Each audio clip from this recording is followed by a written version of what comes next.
Hello everyone and welcome to Club Deck Corner here on Club at 22, the Rangers podcast. This week in Club Deck Corner, the league is now officially over, mathematically over, whatever way you want to look at it, and the changes at Rangers are coming.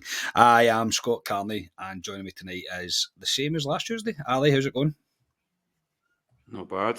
Another enjoyable weekend watching Rangers at the weekend. And another weekend to come up. The only upside of this weekend is the weather on Saturday looks absolutely beautiful. So the Viceroy's Beer Garden will be getting used on Saturday, regardless of what happens. Regardless of what happens, yeah. Regardless of what happens. Did you lose a phone this weekend? No. Nope. And I'm kind of back up and running a wee bit. Got a SIM card now. Congratulations. Ryan, how's it going, mate? It's going fine, mate. I'm actually surprised Mr. Pearson didn't lose his phone. I get some serious content sent through on my phone through voice notes, and he sounded well oiled, shall we say, in good spirits. Never disappoint you, Ryan. I always bring you content. You never disappoint me, Alistair. I have these lonely Saturday nights, and you really make my night, mate. I'm absolutely fine, mate, and that's good news to hear. It's good weather on Saturday. I might be making a change of plans and not be driving up on Saturday if that's the case. Yeah, but you've got to try and pick some positive out of Saturday, mate. I think, but that will come later in the week when we'll come back on Friday and we'll discuss the Old Firm on the Saturday. So before we get into things, shameless plug as always to support the podcast to reach the next level. You can join the YouTube channel for as little as 99p a month. You can also buy the podcast a coffee and join the Coffee Buying Legend membership via buymeacoffee.com. All the links are in the description for this podcast. Thank you to everybody that does subscribe. Thank you to everybody that likes the videos. Thank you to everybody that donates to this channel, that signs up to this channel membership, buys his coffees, all of the above. We really do appreciate it. And if you could keep doing it, because I had a power cut in this podcast and that didn't really happen, so clearly I'm not paying the National Grid enough money and I should be paying more. So yes, this was all very rushed and all very kind of put together, but we're here and we're doing it. So before we get into the Aberdeen game, which we will, and also discuss Alfredo Morelos, or the comments from Beale on that especially, today the PFA Scotland Team of the Year was announced, and it included two Rangers players. They were James Tavernier and Malik Tillman. Ali, your thoughts on they two especially being included? I'm kind of I half raised an eyebrow at Tillman, mate, I'm not going to lie.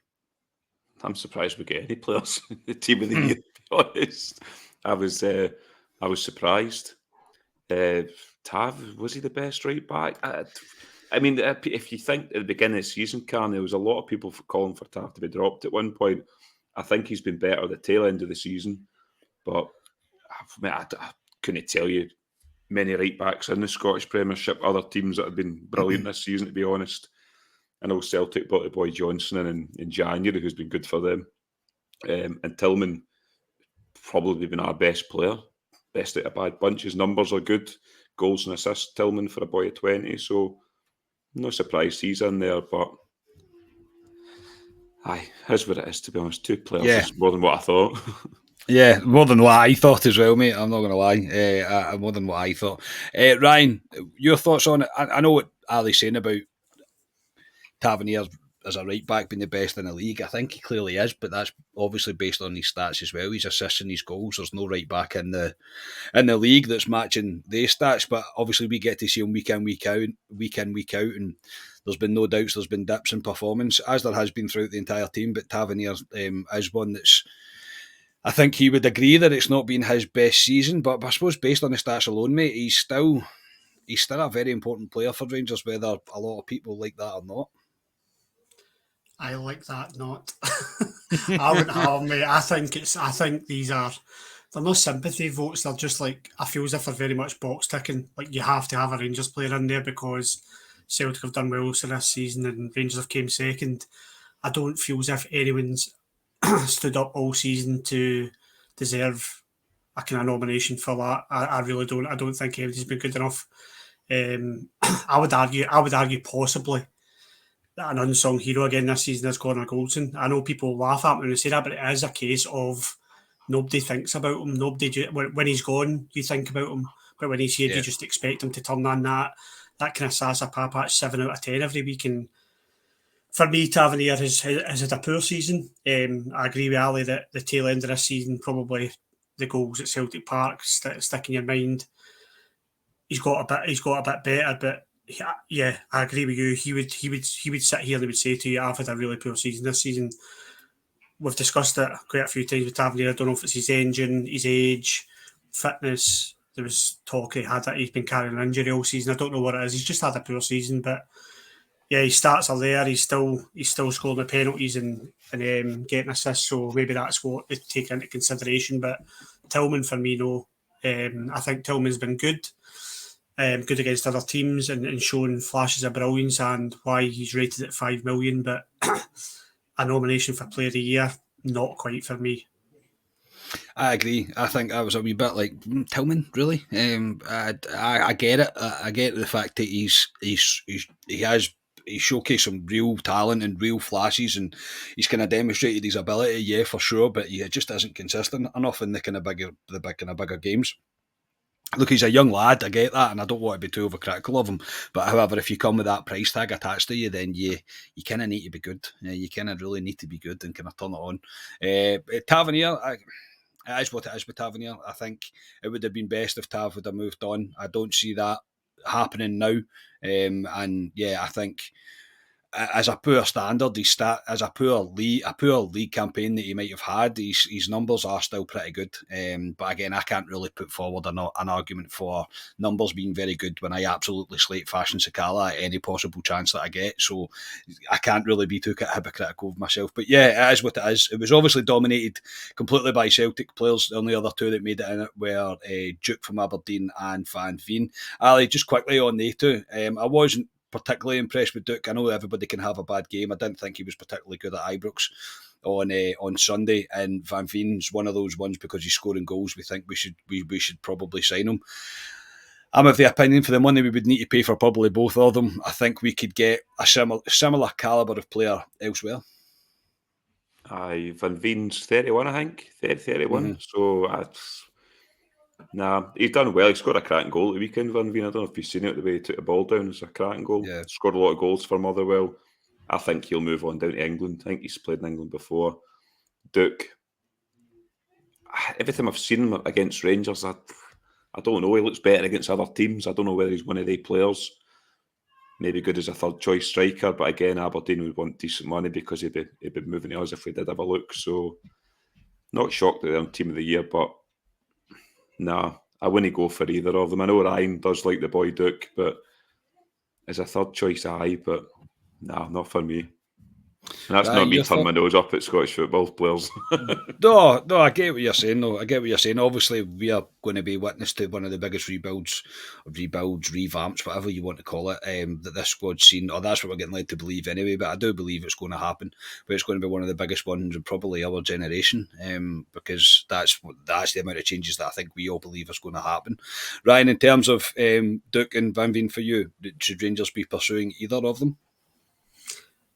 Before Saturday, I would have Sunday. I would have said 100% with Duke. I wanted him. I've seen him quite a few times against that lot, against us, against other teams, and I've thought he's got something, that boy. If we can maybe get him in a decent price. But I agree with Ali. The past couple of times I've seen him against us, I don't know if it's. I've seen this before with players who are getting linked with us. The pressure maybe gets to them. They maybe know that Rangers are watching. I think he looks as if he's kind of fallen under that pressure a wee bit, under that category a wee bit.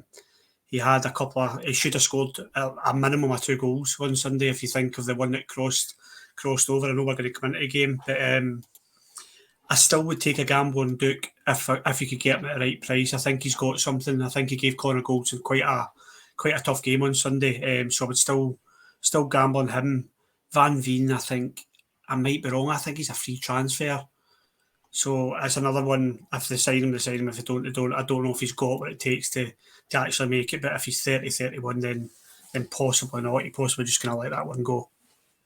I think he could possibly fall into the Trolak kind of bracket of players that we would have. I reckon they're probably both pretty similar levels. And again, coming from a very arrogant football fan, that I tend to only really watch Rangers, and occasionally I'll watch the highlights of other games, but I tend to really only watch Rangers. So yeah, but Duke for me, I was like, you weren't great there. You really weren't great. I know everybody can have a bad game, but is he better than Scott Wright? I'm not 100% sure that you can say that he is. I know people say, well, look at his numbers, but yeah, he's not done it against Celtic or That's Rangers. what I was going to say.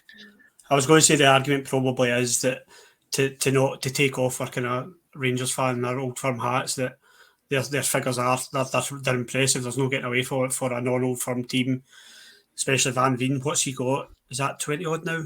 20 odd goals or something? He's second highest, I think, in the league, isn't he? Behind Kyogo. Yeah, he's doing something right. So true. Yeah, I know what you're saying. He's it could fall into that category. I can control that. Maybe just not good enough, but at the same time, I would like to see us take a gamble on at least a couple of Scottish players, whether it's them or the other ones we've mentioned before. But yeah, their stats have been good this year, so they deserve a nomination. Yeah, definitely. And I do think, I'm not turning my nose up to signing players that play within Scotland. I just think the money's inflated in Scotland because they're coming to one of the big two. And I think at this stage, because of what we need to go under, I don't know if we can not afford, I don't mean it like that, but to take the gamble and spend that money on a player that you could probably get for £1 million elsewhere when you might need to pay 3 for him in Scotland. That's my only bit just now that I'm a wee bit hesitant about, but I definitely believe there's players within Scotland that would do us a job. I don't think there's any doubt. I've said for a while I think Nisbet would do us a job. I don't think he would ever sign for us, but I think he would do us a job. But again, the money you would be getting asked to pay is inflated because of who we are and where we play football. Right, we'll move on. Ryan, I'm going to come to you because I didn't watch it because I seen the angry comments that were following it. So PLZ Soccer, mate, is that what you call it? PLZ Soccer? I was unsure about whether to bring this up, but we might as well have a giggle. PLZ, is that please no more. Oh my word. It's listen, I think it was last week or Friday we spoke about what we're speaking about. Oh, Madden, and it was me that brought it up. The paranoid Rangers fan. I'm Madden. The question he got asked about being a Rangers fan, and now this nonsense from PLZ Soccer, whatever. I think it's a YouTube channel. Not to give them any more airtime. And I think it was Peter Martin who's hosting, and he's asked about the penalty decision for Ducon Goldson. Now, I think I'm very level-headed when it comes to Rangers, and I'll put my hands up if I think there's a penalty. No, it's not a penalty. That's not a penalty. But whether you think it is or not, it's the nonsense that follows it. The conversation between Alan Roth and I don't know who the lady was in the studio, but she said that she couldn't believe it wasn't a penalty. And then Peter Martin went on his moonhowling rant and said it's unbelievable the statistics that Rangers have not had a penalty against them this season. And now, what is unbelievable is I don't know, because other teams have not had a penalty against them in a season, so I don't know why it's different when it comes to Rangers. I have, as I said to you before we came on here, I've got a small kind of suspicion that the reason Rangers haven't had a penalty against them in the league is because we're not very good at defending. But hey, that's just a hunch. But he then proceeded to ask Tam McManus, who was in the studio, who was giving these eye rolls and there's one club who's not at penalties and he's giving it the eye rolls, and it just turned into an absolute 2 minutes of moon howling. And then if that wasn't bad enough, Peter Martin then goes on to say, do you think maybe the reason why there's no penalties against Rangers is because they might get death threats like Kevin Clancy? Now, I thought that was just a wee bit distasteful, and we've got to remember there's only been one referee assaulted in a match with a coin or anywhere near it. This was social media, and it was trolls and all this nonsense, these Twitter, whatever you want to call them, nonsense that Kevin Clancy got, which we condemned on this show. We said weeks and weeks ago that it's not right. I think Peter Martin really needs to rein it in a wee bit, but I'm sure his production team, his management team will tell him to do so the next time they're on air. It's the obsession, isn't it? It's the obsession bit that you can't really cope with. First of all, see Connor Goldson's incident. See if it was a penalty. The incident started outside the box, so it wouldn't have been a penalty in the first place. Only in Scotland can this be brought up that if it was a penalty decision. Again, I was a wee bit when it happened, that position, I went, I had a wee, that was a bit close, because it was a bit of a tussle between them, but it isn't going to be a penalty even if it was a foul, because it's not in the box. I say only in Scotland can this be made up to be something that it absolutely isn't. The comments about Schultz and that is just it's playing to a narrative of the paranoia and the obsession that they have with our club. I've said it for a million years since I started supporting Rangers and I understood what all this was all about. They have always hated us more than they love their own team. It's always been the case, and it always will be the case for them. This PLZ, I've genuinely swear I've never even watched it. I've never even clicked onto it. I don't really know what it's all about. But as far as I'm aware, it's obviously backed by somebody pretty significant because they have a studio. Their views are not exactly spectacular. Saying that for it's not as if like we are like millions, but you know what I mean. But they're clearly backed by something, and it's all a target market for these schizophrenic people that just want to take offence in anything that Rangers ever do. It's absolutely pathetic. It really is. Ali, your thoughts they're on? playing to their masses, mate. That's what they're playing to. They're playing to their masses the same way the BBC unfortunately went down that road last week with the Bobby Madden thing. And if they want to do that, fair enough. Now that team seem to be doing all right over the other side of the city. Why would you want to beg for a penalty to be given against Rangers? Does that make your day? Does that complete this treble you're going to do at the end of the season? Yeah, they're doing five trebles in 7 years, and I think it's like 11 leagues 11 out of and 12. Yeah, and you're asking why? And just for your information purposes, it was the team that didn't have a penalty against them with Celtic in 2014-15. So it happens. It does happen, mate. And it is the there's a conspiracy. I'll say so you've won the league by 13 points and you're about to win a treble, but there's a conspiracy against you. It's an odd conspiracy to have, it really is. Ali, your thoughts on this car crash? I think Ryan summed it up pretty well there, to be honest. I sat and watched it, and Peter Martin, he's made himself look stupid. Really stupid there. And it's trending over Twitter, and if he'd done his research, he would have seen that Rangers, there was a penalty against Rangers against Partick Thistle this season at Ibrox, and it was probably one of the softest penalties ever. So if they'd because they said Rangers hadn't had any penalties against them, so he was wrong straight away. So I think he's made himself look stupid. Playing to gallows. I mean, come on, they've just won a title this weekend. Yet they want to talk about some potential penalty that wasn't a penalty in a dead rubber game at Ibrox. And I'll be honest, when I first seen it, I thought it was dodgy what Goldson was doing. I thought it was potentially a free kick on the edge of the box. I don't think VAR can intervene, no, Carney, if it's a free kick. I don't think VAR can come into. Well, there was no penalty check because it wasn't a penalty. Well, because it's outside the box. I don't think it can intervene for free kicks. So that's potentially what it was. But I mean, come on, a dead rubber game against Aberdeen at Ibrox. Why are we making this an issue? And there's an old firm coming up on Saturday.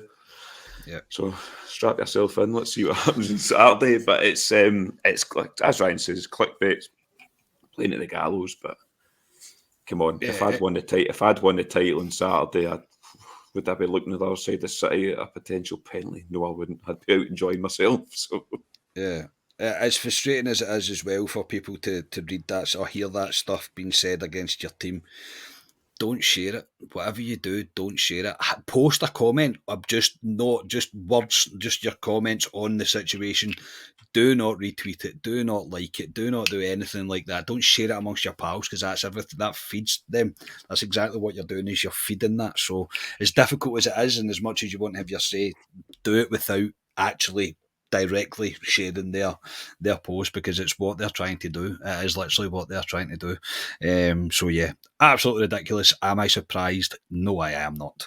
We'll move on, gentlemen, to the Aberdeen game. So a very uninspiring 1-0 win against Aberdeen on Sunday.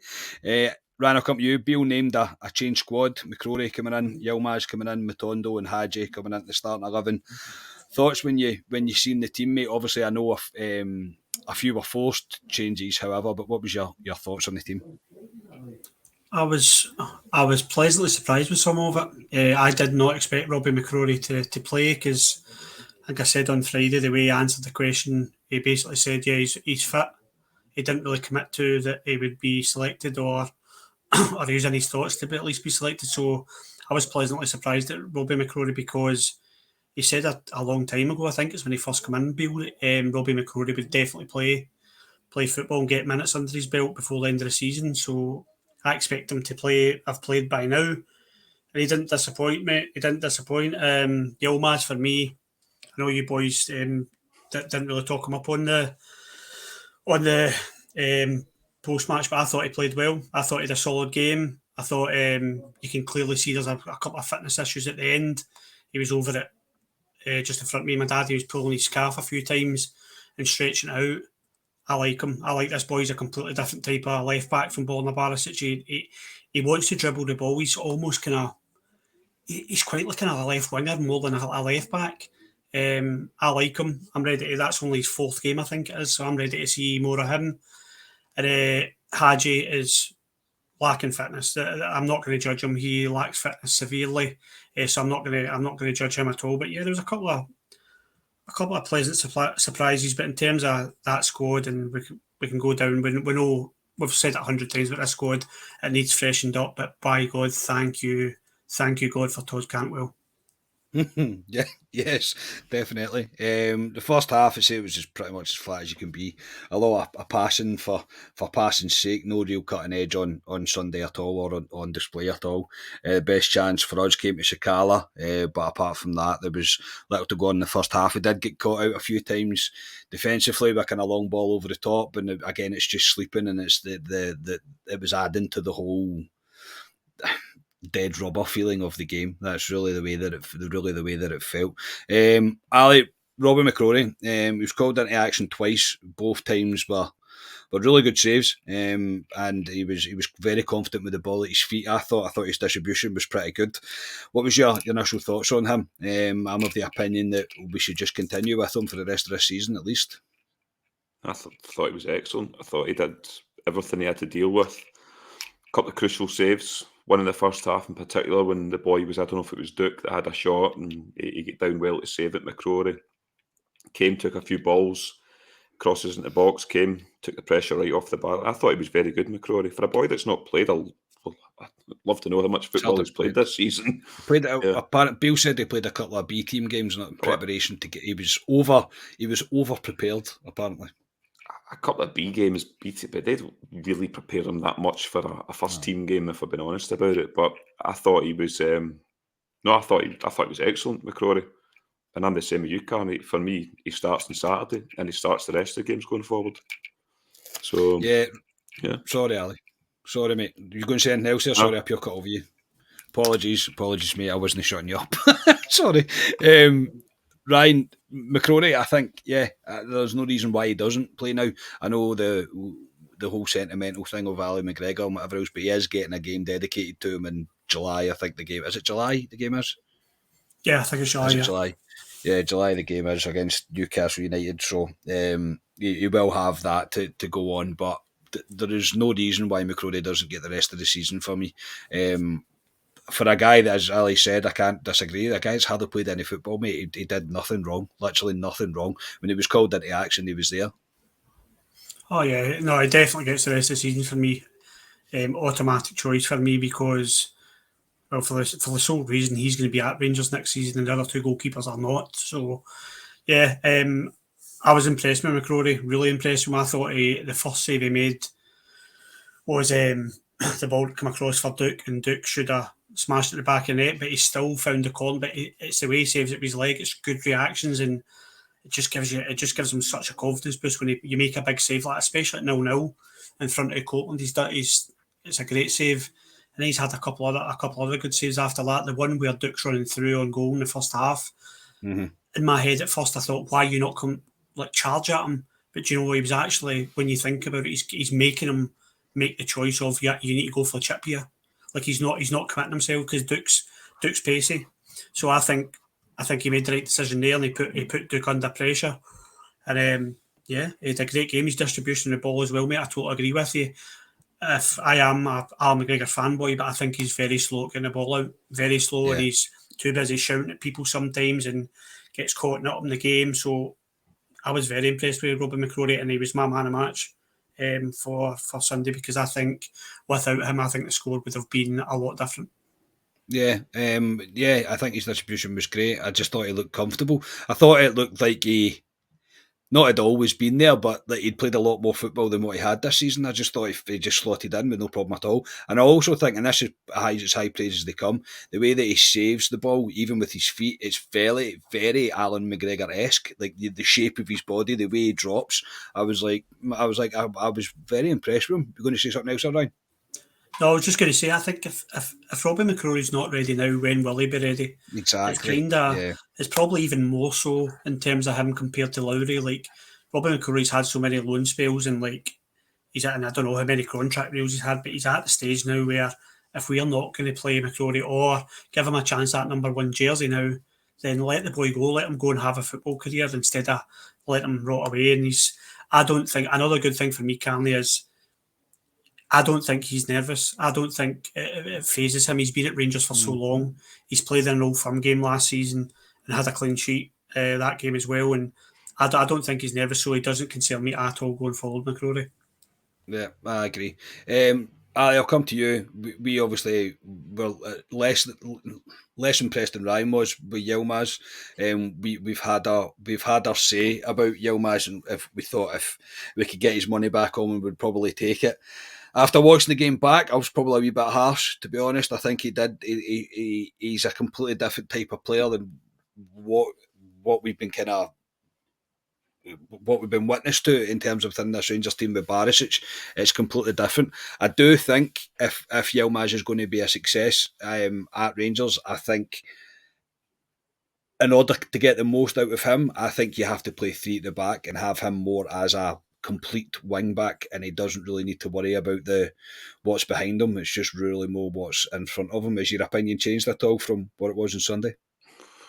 I know Ryan wasn't happy with me on Sunday. Sent me a voice note telling me that he wasn't happy with me, but I've got my opinion. People are going to start starting rumours about you two. By the way, like you're getting close to that line. Well, it was almost a table for 2 if your power cut continued. That's true, mate. Yeah. That's true. It's difficult. I don't want to be overly critical of Yilmaz, but I have to say what I've seen so far of him. What I've seen so far, I think he's been okay. He's not blown me away. I've not looked at him and thought, oh, he looks a right player. That's me being blatantly honest. I thought the first half, Carney, I thought he was too safe for me at times, going with the ball, passing at other players. But then again, I still think it's the players round about him. See if he was in a good Rangers team, he'd maybe step up. But he's in amongst dross that I called at the weekend, Carney. Well, you'll come on to one shining light, but I thought the first half, I thought he was okay the first half. I thought the second half he was much better. I agree. I thought he was much better. He was going down the wing more times, a couple of crosses in. I agree with Ryan. He's completely different to Barisic. He is more of a kind of wants to dribble with a ball winger. Probably could work, Carney, in a 3-5-2 going forward. I don't know what Beale does next season with the formation, but I'm not writing him off. I'm definitely not writing him off. Just what I've seen of him so far, I've not been blown away. But then again, he's only played a handful of games for Rangers, and I would continue with him. I don't know how long Barisic is out for. I know me and Scotia said I prefer a Barisic there at the weekend, probably because we're used to seeing Barisic all the time. And I think Barisic's been one of our best players this season. But I stick with Yilmaz to the end of the season. I still think he gets a left back slot to the end of the season. Yilmaz to see what he's got. But yes, time will tell on him. But I wouldn't say I'm 100% as what Ryan is with Yilmaz. I know Ryan likes going to Turkey and Everton, and he likes Turkish players. But yes, I'll wait till next season until he's got decent players round about him, basically. But I'm not on the fence with him, but he just hasn't blown me away, Carney. That's me being honest about it. Yeah, Ryan, obviously I know you're a fan of him, mate, and that kind of goes without saying. And it's not that I'm not a fan of him. I just think, obviously, we need to understand that he's been injured. I'm not going to lie, the length of the injury concerns me. It does concern me because we are famous for keeping somebody that's very highly injury prone. However, I think it's probably inevitable that he will get a pre-season under his belt. And I mean, hand on heart now, I know we've been saying everybody needs to go for it and get rid of them all, start again, but that realistically that's not going to happen. There will be massive changes, I still think so, yes, but with Yilmaz, I think, I'll probably earn the right to reserve my judgment on him until until I see him with a revamped squad under Beale, and then possibly pass judgment on him. Do you think a 3-5-2 for him though would probably bring the best out of him? For him playing on the left, obviously. Yeah, it could. Yeah, I'm just worried about who the three is. I'm worried about that's also true. Who the three defenders are. But listen, we're the most fickle support ever, and we are. Me more than any other fan, it's off with your head.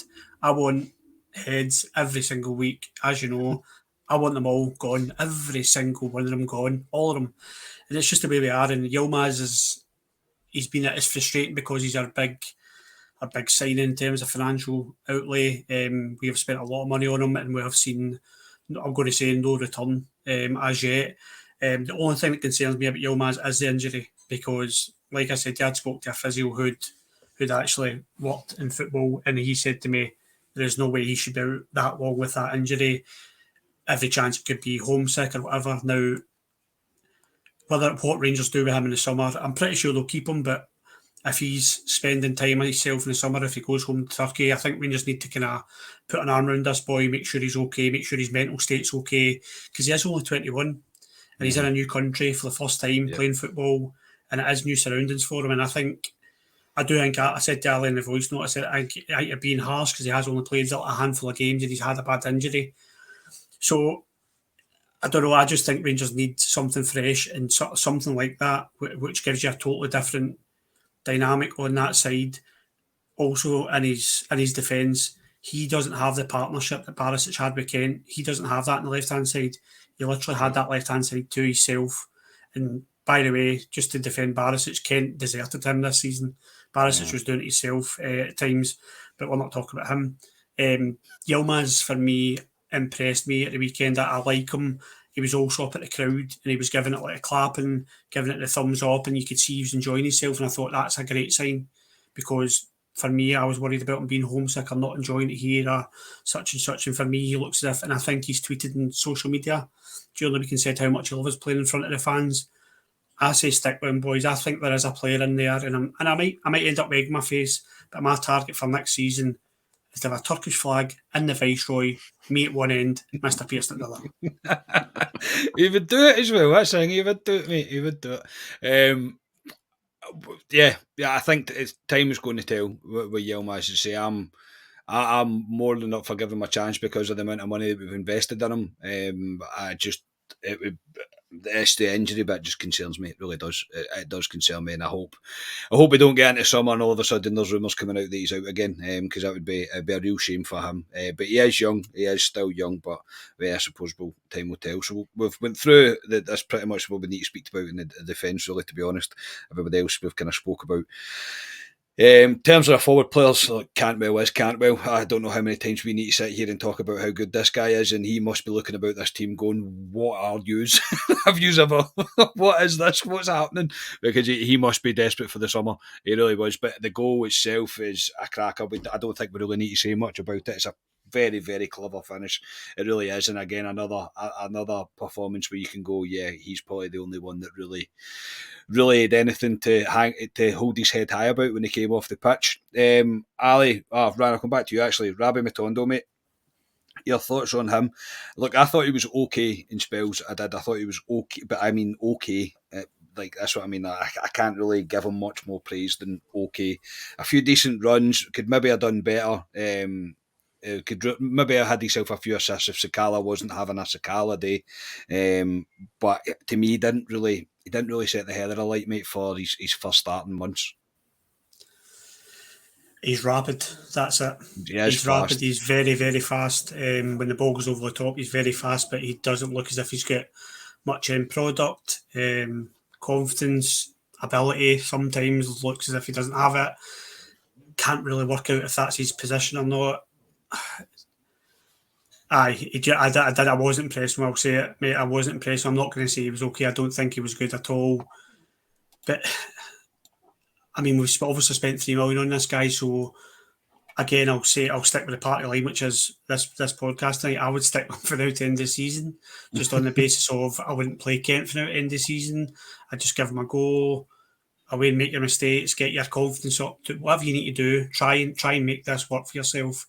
And if we get money for you in the summer, or you become a player, either or, I think that's what we should be trying to get with Rabbi Matondo from now to the end of the season. If I was a betting man, I don't see him working. I don't think he's got what it takes to be a Rangers player. I've just not seen the ability, Carney. I've not seen anything from him where I went, there is something in this boy. I've not seen him cutting in and whizzing one or like beating a couple of men. There just seems to be nothing apart from pace. And I just think he kind of flat, doesn't even flatter to deceive, he just deceives. Just deceives. Yeah. And I'm trying my hardest not to let my past kind of judgment on him take over my thoughts just now and what I'm witnessing. But Ali, there was just nothing really for me to think, you're changing my mind. No, I said to you, Carney, these boys are coming in. I've got a chance to prove something, to show something. They're potentially our next season, to fighting for a jersey for next season. And Matondo's got a chance for now end of the season. And same as you, I was disappointed in Matondo at the weekend. I thought he's shown up all right in sub appearances in the last 3 games when he's come on, and we've thought, no, he looks all right. But at the weekend, no, I thought he was poor. Didn't think he was great. I agree with I don't know what it is with him.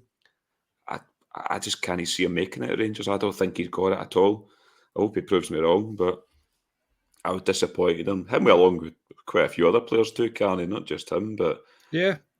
But I'm the same with Ryan. I'd persist with him at the end of the season because I don't want Ryan Kent there, because he's made his feelings clear that he's away in the summer. So, and he's the only real guy we've got. You might come on another guy that I thought showed something when he came on, but I'd stick with Matondo at the end of the season. You've got 4 games left. I'd play him every game at the end of the season. Yeah, again, I probably would as well. I would go along with that, even though I'm dubious about what else he's going to show us. But again, I think he probably deserves a run.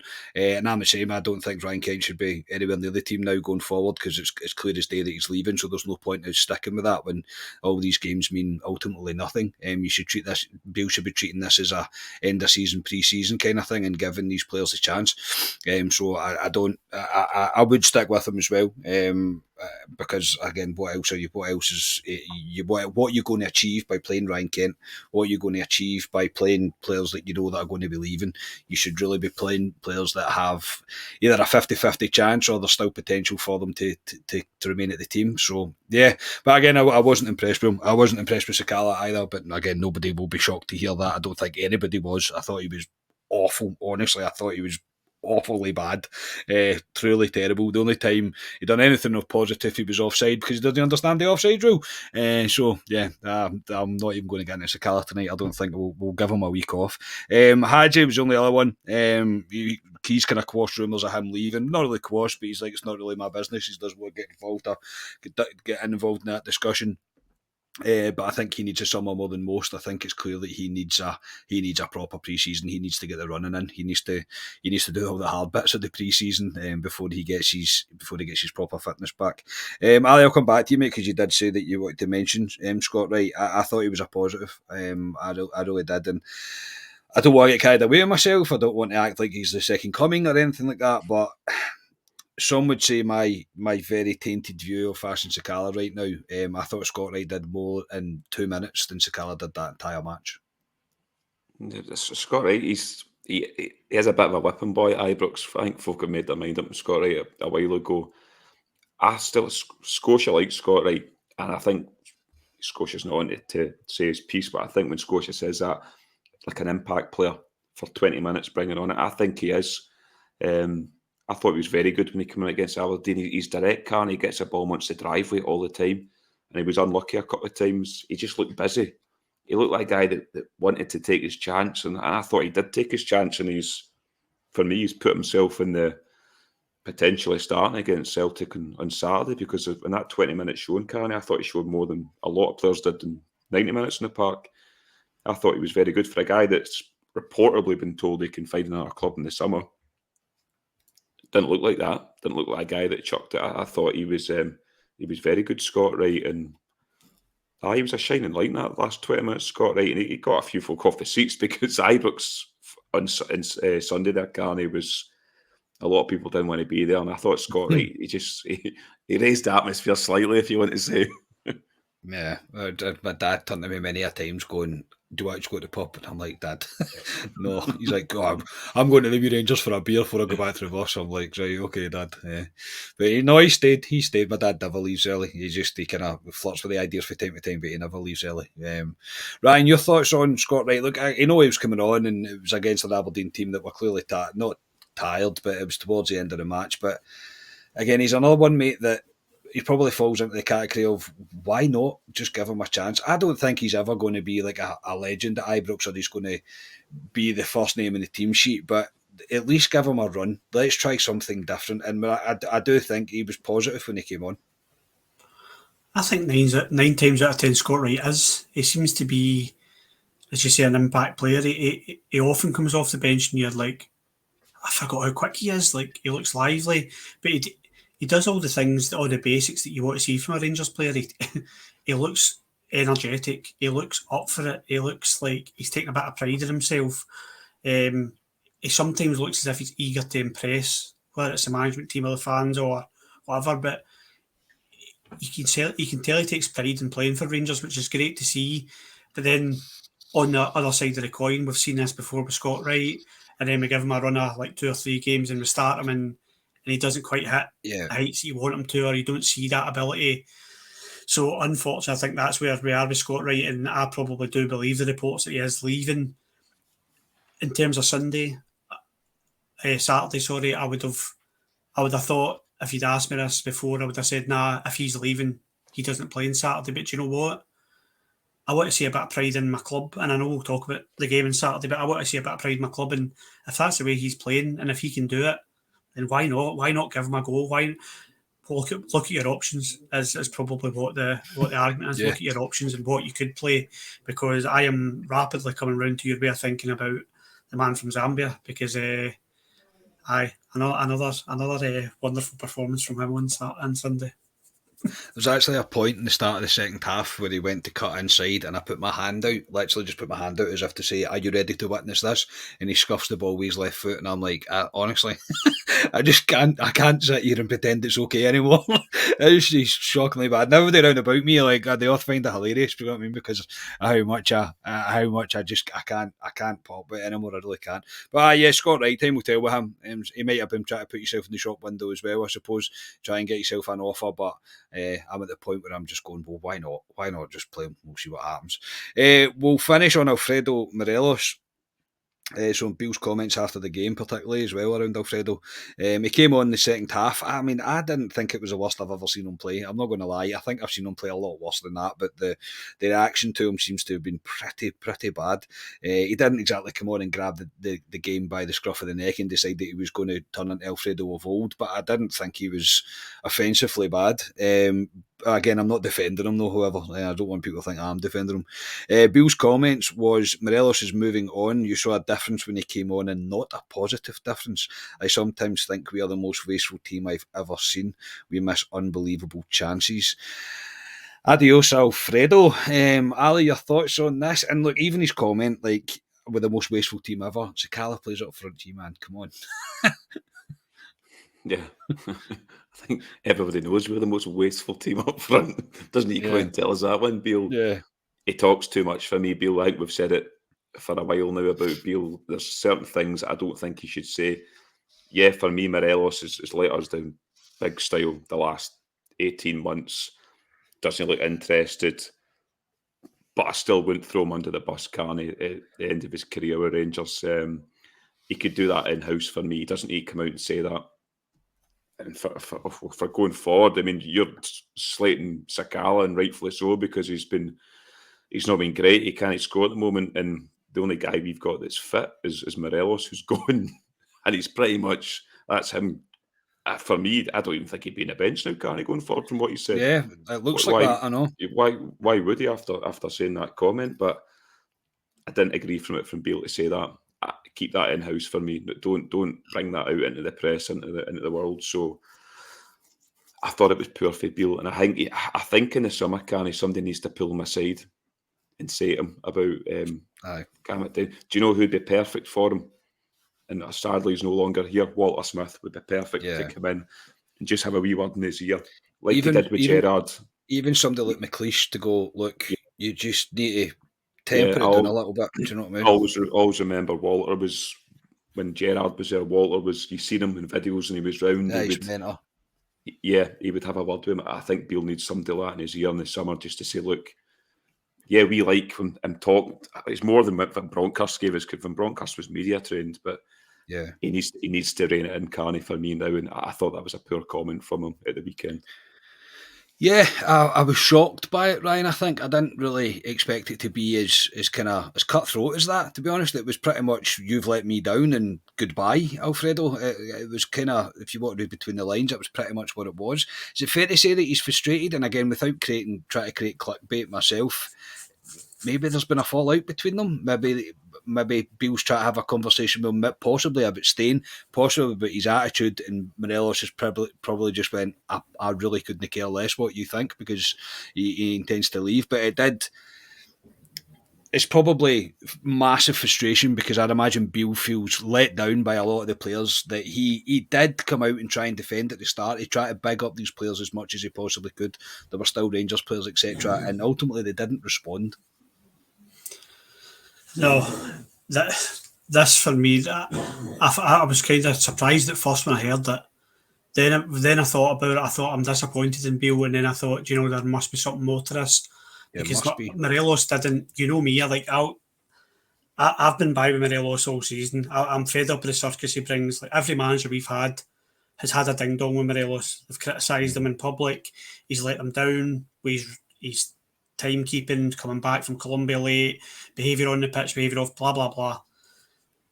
Morelos didn't have that bad an appearance on Saturday. I've seen him a lot worse, and I've seen him worse under Beale, to be honest with you. I think Beale has done this deliberately. I don't know whether he's hoped that it would teach Morelos a lesson, or if it's a last dig at him, or it's for the fallout, but it was kind of premeditated, and I think he was going to say it no matter what. I think he's prepared himself to say this in the press conference, but unfortunately, as part of the Morelos circus that we get, and I can imagine what we've all seen it on the pitch. I can imagine what Morelos' attitude is like round about that training ground. We've seen Gerrard pulling his hair out at times and biting his lip in press conferences, not wanting to tell you exactly what Morelos was like. And I'd imagine Morelos is mulling down tools. And yes, I would be surprised if you see him again this season, even on the bench, because he doesn't strike me as the most professional player. So if we all know he's decided he's to go elsewhere, it sounds like Beale's had some sort of, not altercation, but some sort of disagreement with him. He's thought, you know what, I'll put you on for the last 10 here or 15 and see how you get on. If you don't do anything, I'm ripping you in this press conference. But on the other side of the coin, I agree with Ali. I think Beale says too much at times. I think he's trying to do it for us. I think he's got right intentions. I think he wants to be on the fan side, and he wants to see that he's got our backs, or he's not taking any nonsense.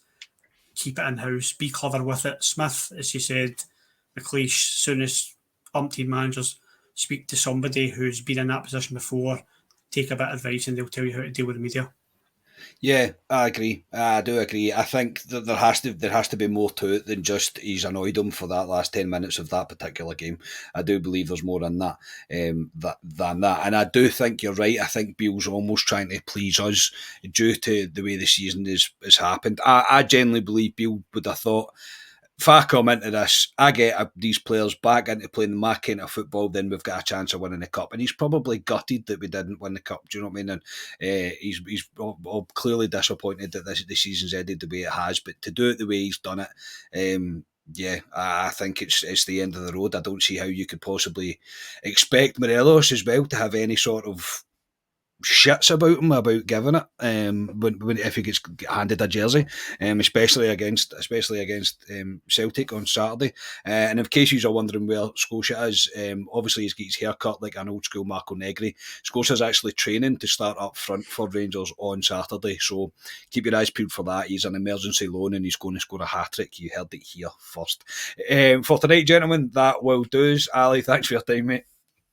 I'd love to see Scotia up front for Rangers. Me I just too, mate. imagine Me too. hanging out his mouth and everything. Arms going. Quality beer outside of the park for him to come Yes, off when he's exactly. getting thirsty. Aye. Exactly. Scotia would probably put a better shift in than most of these players we've got Yeah. up front, to be honest. So, Probably. yeah, but no, I'll be back on Friday. I think it's myself hosting Friday. So, You are. yeah, I'll be in hosting duty. So, yeah, I'll be closer to Saturday, obviously, to the Old Firm. So, yeah, I will be back. I think Scotia's back as well, isn't he? Is he back Friday? He'll be back on Friday.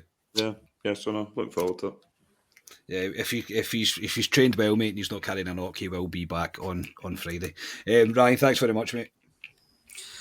Cheers, boys. Aye, Scotia up front for Rangers. That would be a sight. I mean, it would be a good laugh as long as the pressure didn't get to him. We know he doesn't like pressure, boys. He's not best at performing under pressure. He gets nervous. Yeah, he tends to get nervous. Yeah, he tends to get nervous. He gets nervous, and I'm sure the viewers of this podcast will know exactly what we're talking about.